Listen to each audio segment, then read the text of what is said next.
خبروں کے سلسلے کو آگے بڑھاتے ہوئے اب رخ کرتے ہیں ہارون آباد کا۔ مرکزی انجمن تاجران ہارون آباد کی جانب سے پولیس کے اعزاز میں نجی شادی ہال میں تقریب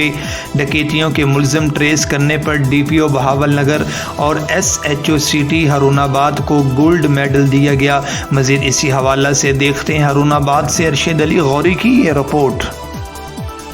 ہارون آباد میں گزشتہ کچھ عرصے میں پے در پے ڈکیتیوں نے عوام میں خوف و ہراس کی کیفیت پیدا کر دی تھی، جس پر پولیس بھی کافی دباؤ میں تھی، مگر D P O Bahawalnagar Zafar Buzdar کی ہدایت پر S H O city Absar حسین کی جانب سے تفتیش کے جدید طریقوں پر عمل کرتے ہوئے ڈکیتی کی بڑی وارداتوں کو نہ صرف ٹریس کر لیا گیا بلکہ لوٹے گئے پیسے بھی ریکور کروا کر متاثرین کو واپس کیے گئے، جس پر مرکزی انجمن تاجران ہارون آباد نے پولیس کے اعزاز میں ایک تقریب کا اہتمام کیا۔ تقریب میں D P O Bahawalnagar Zafar Buzdar, D S P Haroonabad, S H او صاحبان سمیت شہر کی مشہور سماجی شخصیت حاجی محمد سعید نے بھی شرکت کی۔